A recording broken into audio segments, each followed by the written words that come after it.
হাদির অবস্থা অত্যন্ত সংকটাপন্ন জানালো প্রধান উপদেষ্টার দপ্তর। হত্যার পরিকল্পনা হয় সাভারের একটি রিসোর্টে, ধারণা পুলিশের। বছরে গড়ে ফিরছে 4000-এর বেশি রেমিটেন্স যোদ্ধার মরদেহ। বৈধ অবৈধের বেড়াজালে আটকা সরকারের সুযোগ সুবিধা।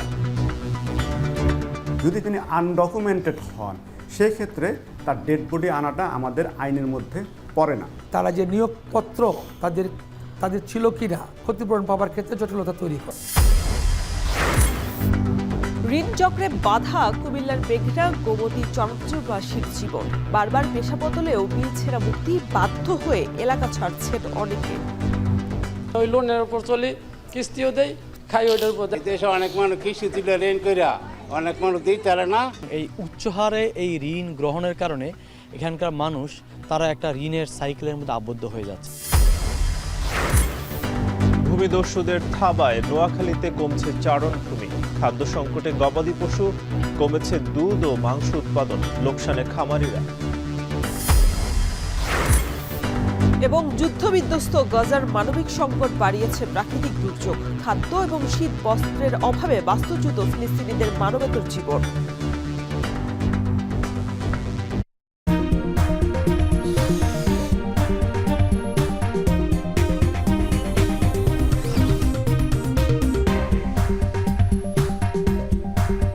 স্বাগত এখন সকালে, সঙ্গে আছি আমি শরীফ রওশন এবং আমি নাজমুস সাকিব। ইনকিলাব মঞ্চের মুখপাত্র শরীফ ওসমান হাদির অবস্থা অত্যন্ত সংকটাপন্ন বলে জানিয়েছেন প্রধান উপদেষ্টার কার্যালয়। বুধবার রাতে প্রধান উপদেষ্টার ভেরিফাইড ফেসবুক পেজে দেয়া এক বিবৃতিতে এই তথ্য জানানো হয়। বিবৃতিতে বলা হয়, সিঙ্গাপুরের পররাষ্ট্রমন্ত্রী ডক্টর ভিভিয়ান বালাকৃষ্ণন বুধবার দেশটিকে শরীফ ওসমান হাদিকে দেখতে গিয়েছিলেন। এরপর রাতে প্রধান উপদেষ্টা ডক্টর মোহাম্মদ ইউনূসকে তিনি হাদির চিকিৎসা কার্যক্রম সম্পর্কে অবহিত করেন। এ সময় হাদির অবস্থা অত্যন্ত সংকটাপন্ন বলে জানানো হয়। এমন অবস্থায় প্রধান উপদেষ্টা দেশবাসীকে শান্ত থাকার আহ্বান জানিয়ে হাদির জন্য দোয়া ও প্রার্থনা করার অনুরোধ করেছেন।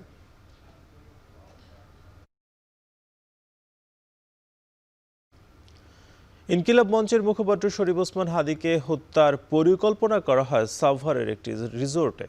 গত শুক্রবার ভোরে সাভারের মধুমতি মডেল টাউনের গ্রিন জোন রিসোর্টে 3.5 ঘন্টার ওই বৈঠকে হত্যার পরিকল্পনা চূড়ান্ত করা হয়ে থাকতে পারে বলে ধারণা করছে পুলিশ।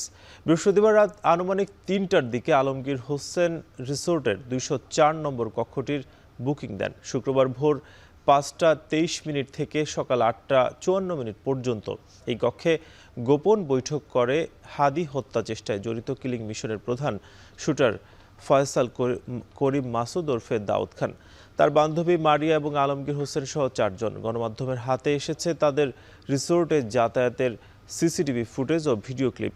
ওই বৈঠকে তারা হাদিকে হত্যার পরিকল্পনা করেন বলে অভিযোগ রয়েছে। যদিও তদন্ত চলমান থাকায় এ ব্যাপারে সরাসরি কোনো মন্তব্য করতে রাজি হয়নি স্থানীয় থানা পুলিশ।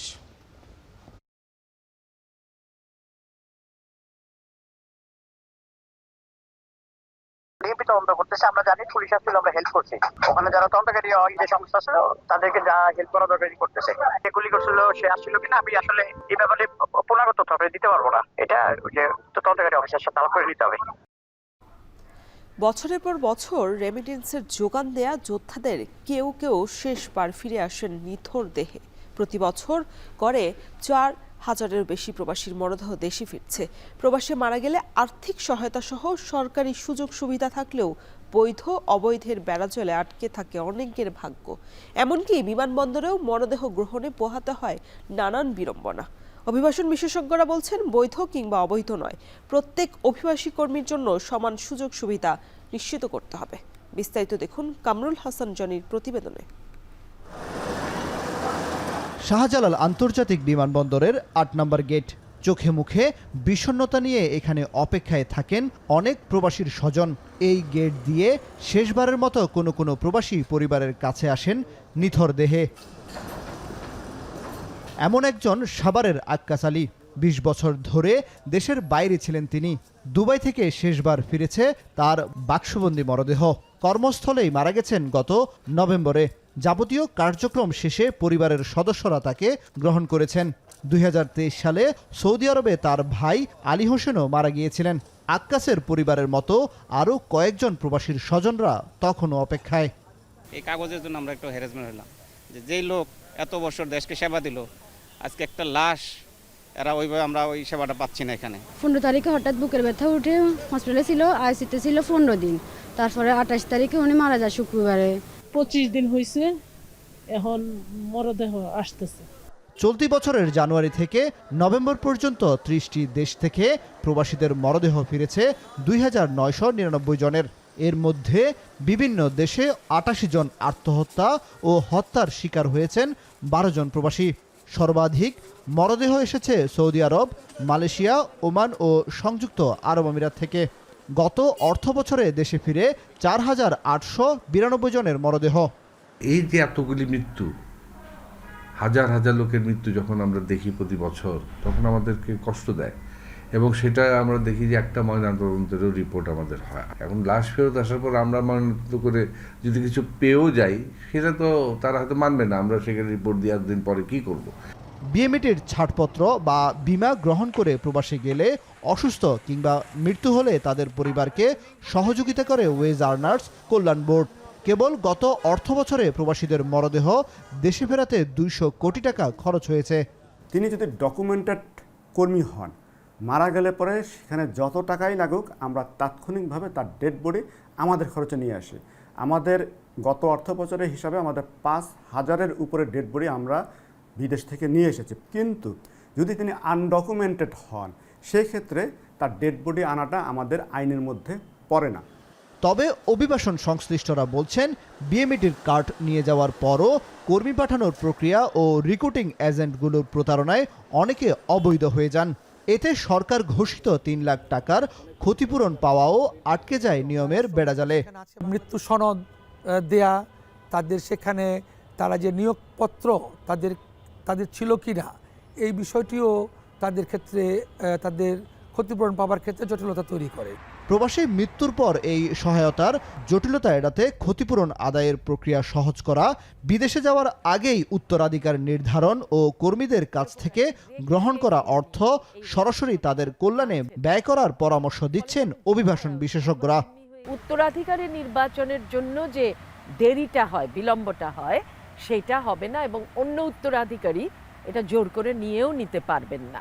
যে পরিমাণ টাকা এই খাতে সরকার ওঠাচ্ছেন, প্রায় 3500 টাকা ব্যক্তি প্রতি তারা গ্রহণ করছেন, এই নিয়মিত অনিয়মিতর বাধাটা তৈরি না করে যদি এদেরকে দেবার ব্যবস্থা হয়, আমার মনে হয় সেটা হবে অনেক বেশি যুক্তিসঙ্গত ব্যবহার।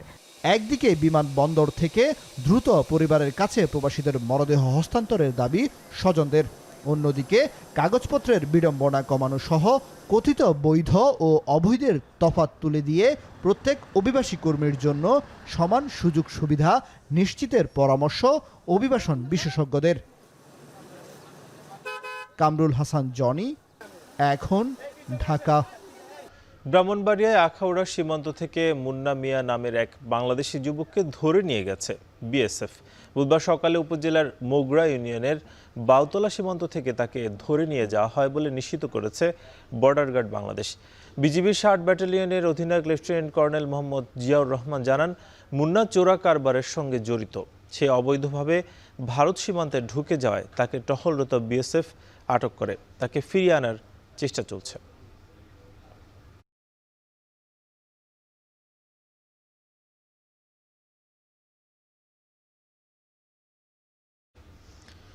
ঋণের জালে আটকে আছে কুমিল্লার মেঘনা ও গোমতী নদীর চরাঞ্চলে মানুষের জীবন। ঘন ঘন পেশা বদলেও উচ্চ হারে ঋণকেন্দ্রিক জীবন থেকে মিলছে না মুক্তি। ঋণের দায় নিয়েই তাই এলাকা ছাড়তে বাধ্য হচ্ছেন অনেকে। দাউদকান্দি ও মেঘনা উপজেলার চরাঞ্চলের বাসিন্দারা পিছিয়ে আছেন উন্নত যোগাযোগ ব্যবস্থা, শিক্ষা, স্বাস্থ্যসেবার ক্ষেত্রেও, যদিও সম্ভাবনাকে কাজে লাগাতে কাজ করে যাচ্ছে সরকারি বেসরকারি উন্নয়ন সংস্থা। খালেদ সাইফুল্লাহর প্রতিবেদন, ক্যামেরা ছিলেন ফুরকান হোসেন। ভরদুপুরে নৌকায় বসে জাল মেরামত করছেন দাউদকান্দির গঙ্গাপ্রসাদ গ্রামের জেলেরা। গুমতি নদীর চরে গ্রামটিতে শতাধিক জেলে পরিবারের বাস। নদীকেন্দ্রিক রুটি রুজি তাদের। রাত থেকে ভোর পর্যন্ত নৌকা আর জাল নিয়ে নদীতে নামেন জেলেরা। দীর্ঘশ্বাস ফেলে জেলেরা জানান, কারখানা ও ফসলের কীটনাশকের প্রভাবে নদীতে মাছ নেই। যদি ইনকাম নেই, এখন আমরা কি কাজ করব? এখন আমাদের কাজ করতে হলে মানুষের মনে করেন যে খেতে কামারে গিয়ে কাজ করতে হয়। বর্ষা আসলে পানিতে জায়গা ডুববা, সুদিনও একটা রুগী হয়ে গেলে আমগোল শহরে নেওয়ার সময় নাই। দাউদকান্দি ও মেঘনা উপজেলার চরাঞ্চল অবকাঠামোগত উন্নয়নে পিছিয়ে আছে, ফলে নেই জনজীবনের তেমন অগ্রগতি। জেলেসহ নিম্নয়ের চরবাসীর অধিকাংশই ঋণ করে জীবিকার প্রয়োজন মেটান।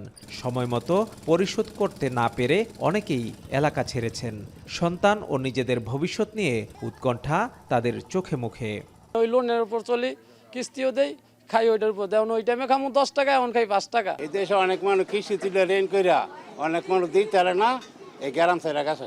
শিক্ষা ও চিকিৎসার মতো মৌলিক সেবা থেকেও পিছিয়ে আছে চরবাসী। প্রাথমিকের গণ্ডি পেরোতেই শিক্ষার্থীদের একটা বড় অংশ ঝরে যায়। একটা সমস্যা হইলো বা ডাক্তার কাছে নিয়ে গেলাম, কিন্তু আমরা দাউদকান্দি বাদে আমরা এখানে কোনো আমরা সহযোগিতা পাই না। প্রাইমারি গণ্ডি পারি হাই স্কুলে গেলে দেখা যায় যে পিতামাতা এরকমভাবে খরচ চালাতে পারে না, তার কারণে দেখা গেছে পিছিয়ে পড়ে। কুমিল্লার দাউদকান্দি ও মেঘনা উপজেলার গোমতী ও মেঘনা নদীর মাঝে চরগুলোতে কয়েক হাজার মানুষের বসবাস। গবেষকদের মতে মেঘনা গোমতী অববাহিকায় চরের মানুষের মূল পেশা সারা বছর নির্ধারিত নয়, ফলে উচ্চ হারে ঋণ গ্রহণের কারণে তারা ঋণ চক্রে আবদ্ধ হয়ে গেছেন। ফলে অনেকেই ঘন ঘন পেশা পরিবর্তন করছেন। চরের সম্ভাবনাকে কাজে লাগাতে কাজ করছেন উন্নয়ন কর্মীরাও। সারা বছর পেশা না থাকার কারণে তারা অনেক সময় দেখা যায় তারা ঋণী হন, এবং সে লক্ষ্যে এই চরাঞ্চলে বেশ কিছু এনজিও তারা ঋণ নিয়ে কাজ করতেছেন, এবং এই উচ্চ হারে এই ঋণ গ্রহণের কারণে এখানকার মানুষ তারা একটা ঋণের সাইকেলের মধ্যে আবদ্ধ হয়ে যাচ্ছে। সেখানে যে সম্ভাবনার যে জায়গাগুলো আছে, মৎস্য, ফসল, সব ক্ষেত্রেই আসলে আমরা এই কালেকটিভ ইনিশিয়েটিভগুলো কিভাবে নিতে পারি, কমিউনিটি এন্টারপ্রাইজগুলো কিভাবে সেখানে প্রমোট করতে পারি, আমরা সেটা নিয়ে কাজ করব। ভাগ্য পরিবর্তনে নদীর পাশে ফসলের মাঠে ব্যস্ততা কিষানির। উন্নত যোগাযোগ ব্যবস্থা আর স্বাস্থ্য শিক্ষা নিশ্চিত করা গেলে এই চরের মানুষই বদলে দেবে নদী নির্ভর জনপদের চিত্র। খালিদ সাইফুল্লাহ, এখন কুমিল্লা। মেঘনার বুকে প্রতি বছরই জেগে উঠছে নতুন নতুন চর। প্রাকৃতিকভাবে জেগে ওঠা এসব চর যেন প্রকৃতিরই আশীর্বাদ। তবে ভূমিদস্যুদের দখল এবং নির্বিচারে বনায়ন ধ্বংসের কারণে বিপাকে পড়েছে স্থানীয় খামারিরা। চারণভূমিগুলো রক্ষা করতে না পারলে হুমকির মুখে পড়বে প্রাণী সম্পদ খাত। নাসিম শুভর প্রতিবেদন। মেঘনার বুকে জেগে ওঠা ৩০টিরও বেশি ছোট বড় চরে গড়ে উঠেছে প্রাকৃতিক চারণভূমি নির্ভর ২ শতাধিক খামার, স্থানীয়ভাবে যেগুলো বাতান নামে পরিচিত। এসব বাতানে পালিত হচ্ছে মহিষ ও গরু। পালিত হওয়া মহিষ ও গরুর দুধ দিয়ে তৈরি হচ্ছে টক দই, আর দেশ জুড়ে দুধ সরবরাহ হচ্ছে মিল্কভিটা সহ বড় বড় কোম্পানির মাধ্যমে। তবে সম্প্রতি চরগুলোর সবুজ বনায়ন ধ্বংস, প্রাকৃতিক চারণভূমি দখল করে নিচ্ছে প্রভাবশালী ও ভূমিদস্যুরা। খামারিরা বলছেন, রাতের আধারে বন কেটে ও মাটির কেল্লা তৈরি করে হাজার হাজার একর চর দখল করা হচ্ছে। প্রভাবশালীরা কতুন আসি আমাদের এই জাহাজে গাছ ফালা কাটি, বাগান, বিভিন্ন বাগান কাটি আগুন লাগাই দিতেছে। সাথে যদি আমাদের মহিষ গরু যা এরা বান্ধি আমাদেরকে 10,000 টাকা, 5,000 টাকা, 15,000 টাকা করি, এটা একটা খাজনা বই দিতেছে, চাঁদা বই দিতেছে। চরণভূমি কমে যাওয়ায় গবাদি পশুর খাদ্য সংকট দেখা দিয়েছে, বাড়ছে রোগবালাই। এতে দুধ ও মাংস উৎপাদন কমে যাওয়ার পাশাপাশি আর্থিকভাবে ক্ষতির সম্মুখীন হচ্ছে খামারিরা। কিন্তু আমাদের কোনো ব্যবস্থা নাই যে কোনো দিক যে আমরা কিছু করব, কিন্তু তাদের কিন্তু কি কারণে আজকে আমরা কিন্তু প্রতিটি খামারি কি সবকিছু কিন্তু তাদের কিন্তু কি খামারে বেশি উঠার মতো কোনো ব্যবস্থা নাই। এখন আমাদের বসগুলো আগে ওইখানে বাগান ছিল, এখন থাকতে পারে না, অনেক রোদ পড়তেছে, বসগুলো অনেক রোগ আসতেছে, আমাদের রোগ আসতেছে। যে বাগানগুলা কাটছে এই বাগানগুলো আবার বাগান করি যে আমাদেরকে গরু মোষ রাখার জন্য এখানে জায়গার ব্যবস্থা করে দিতে হবে। সমস্যা সমাধানে খামারিরা প্রাণী সম্পদ অধিদপ্তর সহ বিভিন্ন দপ্তরে একাধিকবার আর্জি জানালেও কোনো ফল মেলেনি। সমিতির মাধ্যমে লিখিতভাবে সংশ্লিষ্ট প্রশাসনকে আমরা দিয়েছি এবং সরাসরি আমরা বিভিন্ন দপ্তরে গিয়েছি, কিন্তু আমরা এখনো পর্যন্ত কোনো ভালো সুফল পাই নাই। এদিকে দখল হওয়া চর উদ্ধার ও চরণভূমি সংকট নিরসনে সংশ্লিষ্ট দপ্তরগুলোর সঙ্গে সমন্বিত উদ্যোগ নেওয়ার আশ্বাস দিয়েছে জেলা প্রাণী সম্পদ বিভাগ। জেলা প্রশাসনের সাথে কথা বলে আমরা ঊর্ধ্বতন কর্তৃপক্ষের মাধ্যমে কীভাবে সমাধান করা যায় এইটা অব্যাহত আছে। আর এছাড়াও আমাদের নোয়াখালী দক্ষিণাঞ্চল এবং চরাঞ্চলগুলিতে যে নতুন চর জেগে উঠছে এগুলি যাতে আমরা আমাদের প্রাণী সম্পদের জন্য চারণভূমি হিসেবে ব্যবহার করতে পারি, এটা আমাদের কর্তৃপক্ষের মাধ্যমে ব্যবস্থা গ্রহণ করার জন্য আমরা প্রশাসনকে সাথে নিয়ে আমরা কাজ করছি। ভূমিদস্যুদের কবল থেকে চরগুলো উদ্ধার করে প্রকৃত খামারিদের মাঝে ফিরিয়ে দেওয়া এবং নতুন জেগে ওঠা চরগুলোকে পরিকল্পিত চরণভূমি ঘোষণা করা গেলে ঘুরে দাঁড়াতে পারে জেলার প্রাণী সম্পদ খাত, এমন প্রত্যাশী সংশ্লিষ্টদের। এখন নোয়াখালী।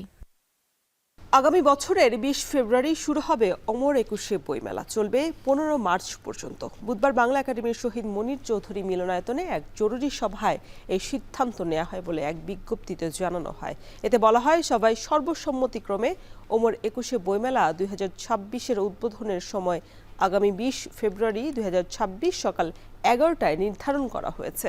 এর আগে জাতীয় নির্বাচন এবং রমজান বিবেচনায় নিয়ে বইমেলার সময় এগিয়ে এনে ডিসেম্বর-জানুয়ারিতে আয়োজনের সিদ্ধান্ত নিয়েছিল বাংলা একাডেমি, তবে তা স্বরাষ্ট্র মন্ত্রণালয়ের সিদ্ধান্তে স্থগিত করা হয়।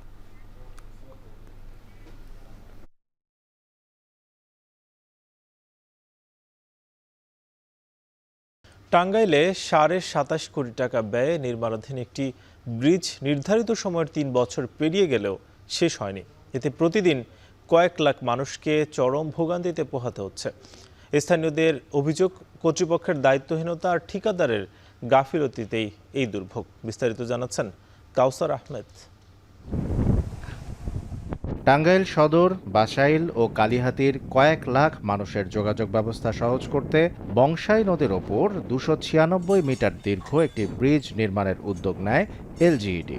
2020 সালের 13 জানুয়ারি প্রায় 27.5 কোটি টাকা ব্যয়ে মঈনুদ্দিন লিমিটেড ও মেসার্স দ্বীপ কনস্ট্রাকশনকে কার্যাদেশ দেওয়া হয়। চুক্তি অনুযায়ী 2022 সালের 12 জুন কাজ শেষ হওয়ার কথা থাকলেও 5 বছরেও ব্রিজের অর্ধেক কাজ শেষ হয়নি। ফলে নদী পারাপারে প্রতিদিন ভোগান্তিতে পড়ছেন এলাকাবাসী। স্থানীয়দের অভিযোগ, কর্তৃপক্ষের তদারকির অভাব আর ঠিকাদারের গাফিলতির কারণে 3 বছরের কাজ 5 বছরেও শেষ হয়নি। অনেক ভোগান্তি, নৌকায় পারাপার হয়, বোঝেন না, ছাত্ররা এগুলা নৌকায় পারাপার হইলে তো বর্ষা মাসে অনেক ক্ষতি হয়। এটা 4 বছর যাবৎ কাজ চলতেছে, কিছুদিন কাজ করে বন্ধ ছিল। নদী পার হইতে তো 5-7 মিনিট 2-3 মিনিট লাগে, কিন্তু বৈশা থাকানো লাগে মনে করেন 40 মিনিট 50 মিনিট কি ঘন্টা হানি। এলজিইডির পক্ষ থেকে বলা হচ্ছে, আগের ঠিকাদার ভূমি অধিগ্রহণ জটিলতার কথা দেখিয়ে প্রায় 40% কাজ শেষ করে 11 কোটি 7 লাখ টাকা উত্তোলন করেন। পরে সেই দরপত্র বাতিল করে গত বছরের জুন মাসে নতুন করে 21 কোটি টাকা ব্যয়ে মেসার্স চৌধুরী এন্টারপ্রাইজ ও মেসার্স দুর্গা এন্টারপ্রাইজকে কার্যাদেশ দেওয়া হয়। প্রজেক্ট আমাদের হ্যান্ডওভার হবে 15/6/26। তো ঠিকাদারের যেরকম ফ্লো আছে তাতে মনে হয় মূল স্ট্রাকচারটা এই ডেটের মধ্যে করা সম্ভব। আর নতুন ঠিকাদারি প্রতিষ্ঠানের পক্ষ থেকে দাবি করা হচ্ছে কাজ এগোচ্ছে। আমরা যে রিমেনিং কাজ পাইছি, এই কাজের আমরা অলরেডি 35% কাজ করছি আর কি। আমাদের কাজের টাইম শিডিউল 2 ইয়ার্স। আমরা 2 ইয়ার্সের মধ্যে কাজ কমপ্লিট করে দিতে পারবো ইনশাল্লাহ। নির্ধারিত সময়ে ব্রিজের কাজ শেষ না হলে এলাকাবাসীর ভোগান্তি আরও দীর্ঘ হওয়ার আশঙ্কা করছেন স্থানীয়রা। শামসুল আরেফিন, এখন। চরম জনবল সংকটে নওগাঁর Patnitala medical assistant training school. শিক্ষার্থীদের যথাযথ প্রশিক্ষণের প্রতিষ্ঠানটির ল্যাবে নেই পর্যাপ্ত শিক্ষা সরঞ্জাম। প্রতিষ্ঠার 4 বছর পার হলেও জোড়াতালি দিয়ে চলছে কার্যক্রম। পাঠদান ব্যাহত হওয়ায় চরম বিপাকে ভর্তি হওয়া শিক্ষার্থীরা। আব্বাস আলীর পাঠানো প্রতিবেদনে বিস্তারিত। নওগাঁর Patnitala medical assistant training school এটি। একাডেমিক ভবনের ভেতরে ঢুকলে চোখে পড়ে ফাঁকা ক্লাসরুম, ক্লাসগুলো তালাবদ্ধ, ব্যবহার না হওয়ায় অযত্ন আর অবহেলায় পড়ে আছে বিভিন্ন সরঞ্জামাদি। প্রায় 23 কোটি টাকা ব্যয়ে নির্মাণ হয় প্রতিষ্ঠানটি। 2021 সালে শুরু হয় শিক্ষা কার্যক্রম। শুরুতে basic anatomy, basic physiology and biochemistry এবং বেসিক ফার্মাকোলজি ও বেসিক প্যাথোলজি অ্যান্ড মাইক্রোবায়োলজি সহ 10টি বিষয় চালু হয়। বর্তমানে 5টি ব্যাচে শিক্ষার্থী রয়েছে 200 জন। 22 জন শিক্ষকের পদ থাকলেও নেই কোনো স্থায়ী শিক্ষক।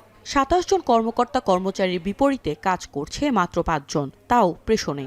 অধ্যক্ষ ও 2 জন অতিথি শিক্ষক নিয়ে কোনো মতে চলছে শিক্ষা কার্যক্রম। খাতা দেখতে হয়, সেই খাতা দেখা, তারপরে এর রেজাল্ট শিট কম্পিউটারে বাইরে গিয়ে কম্পিউটারে প্রিন্ট করে নিয়ে আসা, এই সব কিছু মিলে আসলে একার পক্ষে এটা দুরূহ। আমার একটা বিষয়ে ক্লাস নেওয়ার কথা, শুধু গাইনোকোলজি অ্যান্ড অবস্টেট্রিক্সে, কিন্তু সেখানে শিক্ষক স্বল্পতার জন্য আমাকে ফিজিওলজি এবং অ্যানাটমি ক্লাসটাও নিতে হচ্ছে। শিক্ষা কার্যক্রমের মতোই বেহাল পুরো প্রতিষ্ঠানটি। আবাসিক হল আছে নামমাত্র, নেই কোনো খাওয়ার ব্যবস্থা। প্রহরী না থাকায় নিরাপত্তাহীনতায় ভুগছেন নারী শিক্ষার্থীরা। আমাদের এখানে জনবল না থাকাতে আমাদের কোনো নিরাপত্তা নাই। আমাদের লেডিস হোস্টেলে কোনো হোস্টেল সুপারভাইজার নাই।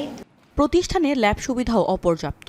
শিক্ষকের অভাবে দীর্ঘদিন ধরে বন্ধ থাকায় 70টি কম্পিউটার প্রায় অকেজো। এ অবস্থায় শিক্ষার্থীরা তাদের ভবিষ্যৎ নিয়ে চিন্তিত। আমরা পর্যাপ্ত ক্লাস পাচ্ছি না, তারপরে আমরা যে ল্যাবের যে কাজগুলো আমাদের শেখা হাতে নাতে যে করার কথা ছিল সেগুলো আমরা পাচ্ছি না। ক্লাস খুবই কম হচ্ছে, যার ফলে পরীক্ষার আগে সিলেবাস কমপ্লিট হচ্ছে না। প্রয়োজনীয় অর্থ বরাদ্দ না থাকায় এবং জনবলের অভাবে চরম সংকটে পড়েছে শিক্ষা প্রতিষ্ঠানটির কার্যক্রম। বিষয়টি ঊর্ধ্বতন কর্তৃপক্ষকে জানানো হয়েছে বলেও জানান প্রতিষ্ঠান প্রধান। উদ্যোগ নেওয়ার মধ্যে আমাদের সকল পেপারস তৈরি হয়েছে, ডিজি মহোদয় অনুমোদন দিয়েছেন, মন্ত্রণালয়ে কাজ চলছে অনুমোদনের জন্য, পদ সৃজনের জন্য, জনবল নিয়োগের জন্য, অর্থনৈতিক কোড পাওয়ার জন্য, অর্থ বরাদ্দের জন্য কাজ মন্ত্রণালয়ে চলমান। দ্রুত জনবল নিয়োগ দিয়ে শিক্ষা কার্যক্রম সহ অন্যান্য সুযোগ সুবিধা নিশ্চিতের দাবি শিক্ষার্থী ও অভিভাবকদের। এখন নওগাঁ। যুদ্ধবিধ্বস্ত গাজার মানবিক সংকট আরও তীব্র করে তুলেছে প্রাকৃতিক দুর্যোগ। তীব্র শীতের সঙ্গে ঝড়ের আঘাত বাস্তুচ্যুত ফিলিস্তিনিদের দৈনন্দিন জীবন চরম বিপর্যয় নিয়ে এসেছে। তাঁবুগুলো পানিতে তলিয়ে যাওয়ায় অনেকেই ছেলে মেয়ে ও বৃদ্ধ বাবা মাকে নিয়ে আশ্রয় নিয়েছেন আংশিক ধসে পড়া ভবনে। খাদ্য শীতবস্ত্রের চরম সংকটে কোনো রকমে দিন কাটছে গাজাবাসীর। বিস্তারিত ফজলে রাব্বি খানের প্রতিবেদনে। সংকট পিছু ছাড়ছে না গাজাবাসীর। ইসরায়েলি অভিযানে দিশেহারা ফিলিস্তিনিদের কাছে মরার ওপর খাড়া ঘা হয়ে আঘাত হানছে একের পর এক শীতকালীন ঝড়, বন্যা।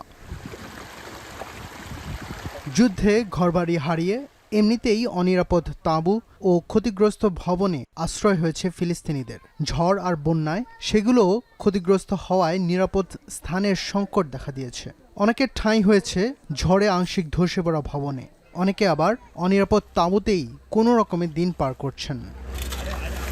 وبنيجي ورا المطر مسكر على الداير على الفاضي، الرمل جاب مع المطر قد ما مسكر على الفاضي بتخش المي من تحت। যদিও এমন চিত্র গাজায় এখন খুবই স্বাভাবিক। আশ্রয়কেন্দ্রগুলো তলিয়ে আছে পানিতে, ধসে পড়েছে ভবন। এসব ভবনের নিচে চাপা পড়েছেন অনেকে। যন্ত্রপাতির অভাবে তাদের উদ্ধার করাও সম্ভব হচ্ছে না। চলমান ভয়াবহ মানবিক সংকট ক্রমেই তীব্রতর হচ্ছে। الساعة 4:30 فجأة صحينا على صوت زلزل هيك الدار شوي فجأنا انه جيراننا وقعت عليهم الدار صفقت عليهم। উপযুক্ত বাসস্থানের অভাবে বৃষ্টি ও ঠান্ডা থেকে বাঁচতে বাসিন্দারা আংশিকভাবে ধ্বংস হয়ে যাওয়া ভবনের যতটুকু অবশিষ্ট আছে সেখানেই আশ্রয় নিতে বাধ্য হচ্ছেন। والخيمة مش نافعة، الخيمة مش نافعة، رقيقة وممزعة وبعدين كمان بتدلف। যুদ্ধ বিধ্বস্ত গাজার নাজুক অবকাঠামো এই শীতকালীন ঝড়ের প্রভাবে আরও ভয়াবহ হয়ে উঠেছে। তীব্র শীতে বেশি জরুরি তাঁবু, ভারী বস্ত্রসহ অন্যান্য মানবিক সহায়তা। কিন্তু ইসরায়েলের অবরোধের কারণে তা গাজায় প্রবেশ করতে পারছে না, যা সংকটকে আরও তীব্র করে তুলেছে। জাতিসংঘের প্রতিবেদনে বলা হয়েছে, কিছু সহায়তা গাজায় পৌঁছালেও শীতকালীন প্রয়োজনীয় বিপুল পরিমাণ সামগ্রী এখনও ইসরায়েল নিয়ন্ত্রিত সীমান্ত ক্রসিংগুলোতে আটকে আছে বা বিলম্বিত হচ্ছে, ফলে সময় মতো সরবরাহ প্রায় অসম্ভব হয়ে পড়েছে। যুদ্ধ অবরোধ আর মানবিক সংকটের ওপর শীতকালীন ঝড়, এত কিছুর মাঝেই চলছে বাস্তুচ্যুত গাজাবাসীর একটু বেঁচে থাকার প্রয়াস। ফাজলে রাব্বি খান, এখন বিশ্ব। সুদানের সেনাবাহিনী এবং আধা সামরিক বাহিনী আরএসএফ এর মধ্যে রক্তক্ষয়ী সংঘাত না থামায় দিন দিন আরও তীব্র হচ্ছে এই গৃহযুদ্ধ। বর্তমানে আরএসএফ এর বর্বরতা চরম মাত্রায় পৌঁছালেও মার্কিন গণমাধ্যম সিএনএন এর অনুসন্ধানে উঠে এসেছে চাঞ্চল্যকর তথ্য। সেনাবাহিনী দ্বারা জাতিগত সহিংসতার লোমহর্ষক চিত্র তুলে ধরেছে সংবাদ মাধ্যমটি। এ নিয়ে বিস্তারিত দেখুন তৌহিদুর রহমানের প্রতিবেদনে।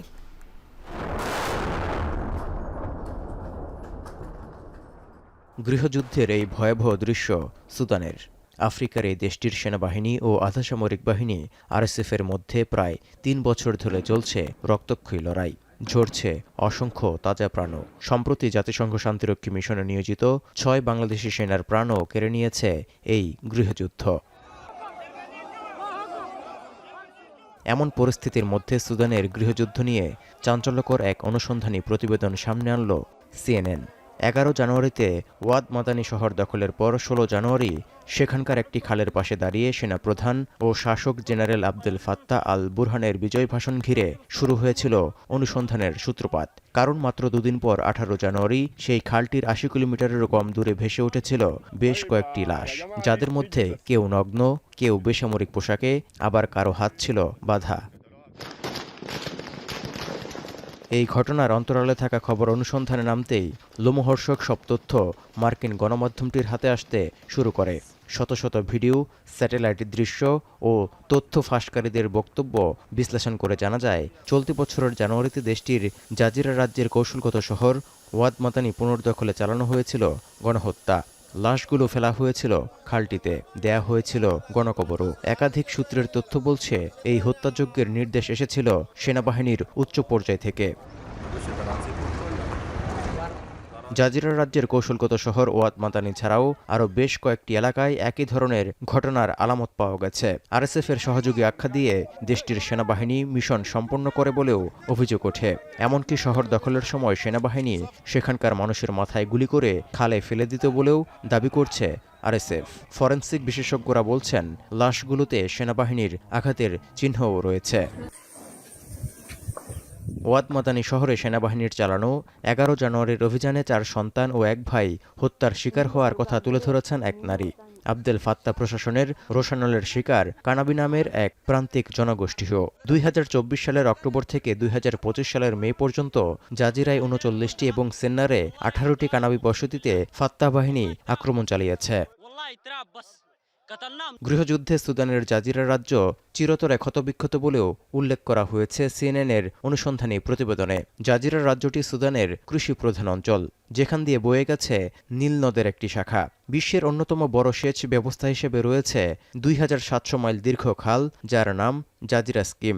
এই খালেই ভেসে উঠতে দেখা গেছে বেশিরভাগ লাশ।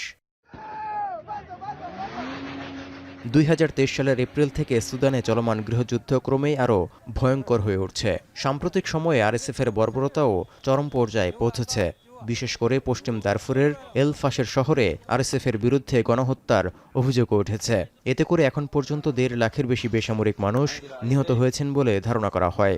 এছাড়াও প্রায় 1,20,00,000 মানুষ জোরপূর্বক বাস্তুচ্যুত। ভয়াবহ দুর্ভিক্ষের কবলে বহু অঞ্চল। এই অবস্থায় উভয় পক্ষের বিরুদ্ধেই যুদ্ধ অপরাধের অভিযোগে নিষেধাজ্ঞা দিয়েছে যুক্তরাষ্ট্র। চলছে যুদ্ধবিরতির চেষ্টাও। তৌহিদুর রহমান, এখন বিশ্ব। অভিবাসনকে দেশের অর্থনীতি বিকাশে সহায়ক হিসেবে দেখে আসছে স্পেনের বামপন্থী সরকার। এরপরও পুলিশ ও অভিবাসীদের মধ্যে ঘটল সংঘর্ষের ঘটনা। 400 অভিবাসীকে উচ্ছেদ অভিযানে হওয়া সহিংসতার ঘটনায় 18 জনকে আটকও করেছে পুলিশ। ইউরোপের দেশটিতে পুলিশ এবং অভিবাসীদের মধ্যে উত্তেজনা ছড়িয়ে পড়ার কারণ আসলে কি, তা নিয়ে বিস্তারিত জানিয়েছেন তৌহিদুর রহমান। দাঙ্গা পুলিশ ও অভিবাসীদের মধ্যে সংঘর্ষের এই দৃশ্য স্পেনের। বার্সেলোনার উত্তর অবস্থিত একটি পরিত্যক্ত স্কুল ভবন থেকে 400 অভিবাসীকে সরিয়ে দেওয়ার নির্দেশ দেওয়ার পর এভাবেই ছড়িয়ে পড়ে উত্তেজনা। তবে এটি কোনো অভিবাসন বিরোধী উচ্ছেদ অভিযান নয়। মূলত কাতালোনিয়া অঞ্চলের ভবনটিকে অনিরাপদ বলে অভিবাসীদের সরিয়ে দেওয়ার নির্দেশ দিয়েছিলেন আদালত। তা কার্যকর করতেই মাঠে নামে পুলিশ। তবে অন্য জায়গায় মাথা গোঁজার ঠাঁই না করে হঠাৎ সরে যাওয়ার চাপ দিতেই বিক্ষুব্ধ হয়ে ওঠেন অভিবাসীরা। এখন কোথায় গিয়ে আশ্রয় নেবেন তা নিয়ে দিশেহারা বহুদিন ধরে পরিত্যক্ত স্কুল ভবনে থাকা এসব অভিবাসন প্রত্যাশীরা। tey si mbedd bi la ñuy fanaan moom la ñu programme ndax amuñ fuñ jëm te gis nga instant ñu ngi si taw affaire mu ngi sedd amuñ fuñ jëm amuñ fuñ xam nan la ñuy def gis nga ñu nii। Police আসার খবরে পরিত্যক্ত school ভবনটি ছেড়ে আগেই অনেকে সরে গেছেন। তবে পরে সহিংসতার ঘটনায় 18 জনকে আটক করেছে পুলিশ। এই অবস্থায় অভিবাসন ইস্যুতে স্থানীয় সরকারের সদিচ্ছা নিয়ে সংশয় প্রকাশ করেছেন অনেকেই। Yo creo que se puede, hay posibilidad de buscar una solución para esta gente porque tienen posibilidades, capacidades. এমন ঘটনায় উদ্বেগ প্রকাশ করেছেন আইনজীবীরা, করেছেন সমালোচনাও। reallotjament ni alternativa habitacional a les persones que anaven a ser afectades pel desallotjament i així ha sigut. Aquí està tot ple de persones que han sortit voluntàriament, no, del recinte। 2023 সালে পরিত্যক্ত school ভবনটি অভিবাসীদের জন্য আশ্রয়স্থল হয়ে ওঠে। এদের বেশিরভাগই ছিলেন সেনেগাল ও গাম্বিয়া থেকে আসা অভিবাসী। স্কুল ভবনটি থেকে অভিবাসীদের উচ্ছেদ করতে আদালতের অনুমতি চেয়েছিল স্থানীয় প্রশাসন। দক্ষিণ ইউরোপীয় দেশগুলোর মতো স্পেনেও 1 দশকের বেশি সময় ধরে অভিবাসীদের ভিড় বাড়ছে। জীবনের ঝুঁকি নিয়ে ছোট নৌকায় করে পাড়ি দিচ্ছে ভূমধ্যসাগর বা আটলান্টিক। তবে অনেক উন্নত দেশ অভিবাসনের বিরুদ্ধে কঠোর পদক্ষেপ নিলেও বৈধ অভিবাসনকে দেশের অর্থনীতি বিকাশে সহায়ক হিসেবে দেখছে স্পেনের বামপন্থী সরকার। তৌহিদুর রহমান, এখন বিশ্ব। আদিয়ালা কারাগারের কাছে অবস্থান কর্মসূচির দায়ে ইমরান খানের 3 বোন সহ পিটিআই দলের 4 শতাধিক নেতাকর্মীর বিরুদ্ধে মামলা করেছে পুলিশ। এর মধ্যে 14 নেতাকর্মীকে 3 দিনের রিমান্ড দিয়েছেন দেশটির একটি আদালত। তাদেরকে সন্ত্রাস বিরোধী আইনে গ্রেপ্তার দেখানো হয়। বোন আলিমা, উজমা এবং নরিন খান সহ দলের কর্মীরা ইমরানের সঙ্গে সাক্ষাতের দাবিতে আদিয়ালা কারাগার অভিমুখে যান।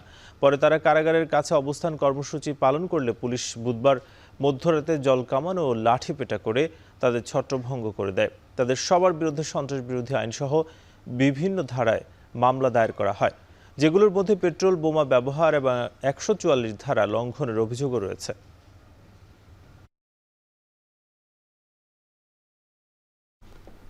$2029 সাল থেকে হলিউডের চলচ্চিত্র শিল্পের সর্বোচ্চ সম্মাননা অস্কার অনুষ্ঠান টিভির বদলে সরাসরি সম্প্রচার করা হবে ইউটিউবে। আয়োজকরা জানিয়েছেন 2033 সাল পর্যন্ত সম্প্রচারের চুক্তি হয়েছে ইউটিউবের সঙ্গে। 1976 সাল থেকে বার্ষিক একাডেমি পুরস্কার সরাসরি সম্প্রচার করে আসছে এবিসি নেটওয়ার্ক। সম্প্রতি স্ট্রিমিং প্ল্যাটফর্মে দর্শকদের আগ্রহ বাড়ায় টিভিতে সম্প্রচারিত অনুষ্ঠানের রেটিং কমতে থাকে, যার ফলে অনুষ্ঠান থেকে পর্যাপ্ত মুনাফা করতে পারছে না এবিসি নেটওয়ার্ক। এমনকি সম্প্রচার সত্ত্ব কেনার জন্য অতিরিক্ত অর্থ প্রদানেও অস্বীকৃতি জানায় টেলিভিশনটি। বিশ্বব্যাপী দর্শকদের কাছে অনুষ্ঠানটি আরও আকর্ষণীয় করতে একাধিক ভাষা এবং অডিও ট্র্যাকও সরবরাহ করছে ইউটিউব। 2025 সালে টিভিতে অস্কার অনুষ্ঠান উপভোগ করে প্রায় 2 কোটি মার্কিন দর্শক, যা 5 বছরের মধ্যে সর্বোচ্চ। যদিও 1998 সালে এই অনুষ্ঠানের দর্শক ছিল 5,70,00,000।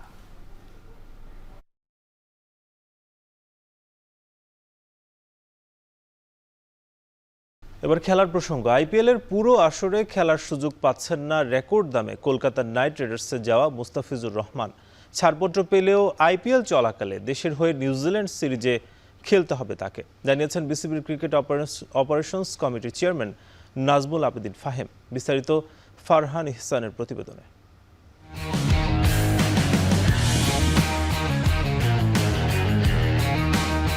বাংলাদেশি ক্রিকেটার হিসেবে 2026 আইপিএলের মিনি নিলামে রেকর্ড দামে দল পেয়েছেন মুস্তাফিজুর রহমান।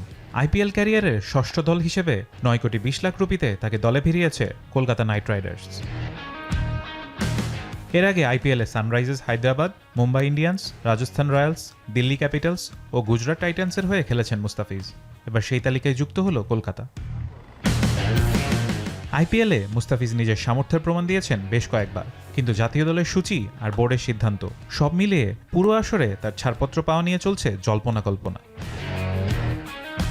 জানা গেছে এবারও পুরো আইপিএলের জন্য ছাড়পত্র পাচ্ছেন না ফিজ। প্রায় পুরো আইপিএলের সুযোগ পাবে। মাঝখানে আমাদের একটা ইম্পর্টেন্ট সিরিজ আছে, সেখানে হয়তো ওকে আমরা 8-10 দিনের জন্য ছাড়বো না। নিউজিল্যান্ডের সময় আমরা ওকে ওডিআই সিরিজের সময় রাখবো। কলকাতা শিবিরে মুস্তাফিজকে দেখা হচ্ছে ডেথ ওভারের বড় অস্ত্র হিসেবে। তার বৈচিত্র্যময় কাটার আর অভিজ্ঞতা দলের বোলিং আক্রমণকে দেবে নতুন মাত্রা। ফারহান ইহসান, এখন, ঢাকা। বিপিএল থেকে বিশ্বকাপ, টি-20-র আবহে এখন বাংলাদেশ ক্রিকেট।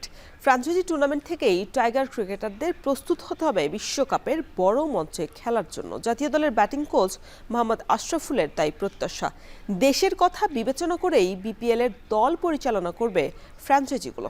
জুবাইর আহমেদের প্রতিবেদন।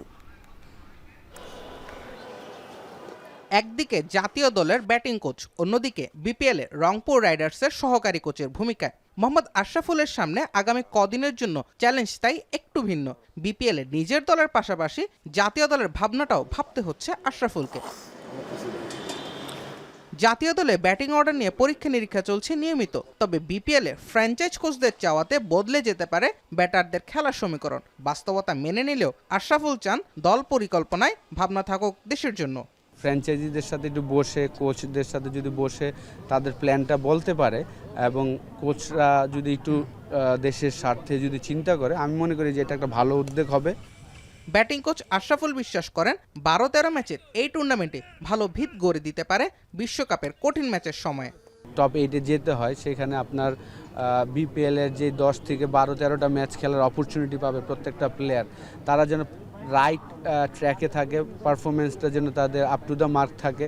টুর্নামেন্টের কেবল 1.5 সপ্তাহ বাকি থাকলেও অনুশীলনে নামেনি কোনো দলই। রাজশাহী ওয়ারিয়র্স কোচ হান্নান সরকার আর রংপুরের আশরাফুল অবশ্য বিশ্বাস করেন পরিকল্পনায় নেই কোনো ঘাটতি। 7টা উইক তারা 4 ডে ম্যাচ খেলে এসেছেন, তো সাথে সাথে রেস্টটাও খুব ইম্পর্টেন্ট। তো প্রত্যেকটা প্লেয়ারকে ওই রেস্টটা নিয়ে যেন বিপিএলে তারা একদম রেডি টু প্লে এনার্জি থাকে। তারা কিন্তু খেলার মধ্যেই ছিল, খেলার মধ্যে টাচে রয়েছে এবং ইন্ডিভিজুয়াল প্রিপারেশন নিয়েছে। বিষয়টা হয় শেষে যে আসলে টিমের কাজটা, সেই টিমের কাজের জন্য যেই সময়টুকু দরকার আমি বলবো যে সেটা ঠিকই আছে। 26 তারিখ থেকে শুরু হতে যাওয়া বিপিএলকে কেন্দ্র করে আগামী 20 তারিখ থেকে ঢাকায় ক্যাম্প শুরু করবে কয়েকটি দল। এরপর বিশ্বকাপের জন্য ড্রেস রিহার্সেল হিসেবে 1 মাসের বিপিএল। ঘরোয়া আসর থেকে বিশ্বমঞ্চে বাংলাদেশ কতখানি উপকৃত হবে সেটা বোঝা যাবে কেবল মাঠের খেলাতেই। জুবায়ের আহমেদ, এখন, ঢাকা। দেশের 55 ফেডারেশন এবং অ্যাসোসিয়েশনের দিকে সমভাবে মনোযোগ দেওয়া হয়নি বিগত সময়ে, যে কারণে নিজের মেয়াদকালে পদকজয়ী অ্যাথলেটদের থেকেও গণমানুষের খেলাকে বেশি গুরুত্ব দেওয়ার কথা জানিয়েছেন নতুন এই ক্রীড়া উপদেষ্টা আসিফ নজরুল। প্রথমবার এনএসসিতে এসে 10টিরও বেশি ফেডারেশনের কর্মকর্তাদের সঙ্গে বৈঠকে শুনেন সবার সমস্যা। বিস্তারিত প্রতিবেদনে। হাতে সময় মাত্র 2 মাস, এর মধ্যে পাড়ি দিতে হবে দুর্গম পথ। তবে সেই চ্যালেঞ্জ সামাল দিতে দেশের 55 ফেডারেশন এবং অ্যাসোসিয়েশনের মধ্যে প্রথম দফায় মাত্র 10-এর অধিক ফেডারেশনের দায়িত্বপ্রাপ্তদের সঙ্গে বসেন নতুন ক্রীড়া উপদেষ্টা আসিফ নজরুল। একে একে সবার সমস্যার কথা শোনার পাশাপাশি কর্মকর্তাদের দায়িত্বে গাফিলতির জবাবও চেয়েছেন এই ক্রীড়া উপদেষ্টা।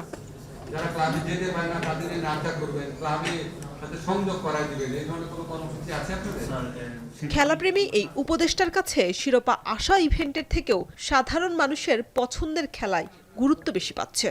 এছাড়া নিজের দায়িত্বের মেয়াদকাল স্বল্প হওয়ায় পিছিয়ে যাওয়া ফেডারেশন নিয়ে কাজ করার কথা জানিয়েছেন নতুন এই ক্রীড়া উপদেষ্টা। আমাদের যে বিভিন্ন ফেডারেশন আছে, এখানে যে অতীতে মনোযোগ দেওয়া হয়েছে, সেখানে সব জায়গায় সমভাবে মনোযোগ দেওয়া হয় নাই। কিছু কিছু ফেডারেশন আপনার হয়তো একটু কম গুরুত্ব পেয়েছে, কারো ক্ষেত্রে বেশি অগ্রাধিকার দেওয়া হয়েছে। একটা খেলা হয়তো আমাদের ইন্টারন্যাশনাল সাকসেস খুব কম, কিন্তু খেলাটা খুব জনপ্রিয়, সেটাকে আমাদের প্রমোট করতে হবে। খেলাধুলার মধ্যে যদি আমি সবসময় এলিটিজম নিয়ে আসি তাহলে হবে না। এদিকে পর্যাপ্ত সুযোগ সুবিধা নিশ্চিতে যুব এবং ক্রীড়া মন্ত্রণালয়ের উদ্যোগে বিকেএসপিতে সেন্টার অফ এক্সেলেন্স করার পরিকল্পনার কথা জানিয়েছেন আসিফ নজরুল। বিকেএসপি একটা অসাধারণ প্রতিষ্ঠান, এখান থেকে বের হয়ে যাওয়া অনেক ট্যালেন্ট হারিয়ে যায়, তাদেরকে ধরে রাখা যায় নাকি, তাদের সাথে ক্লাবের ব্রিজ করা যায় নাকি।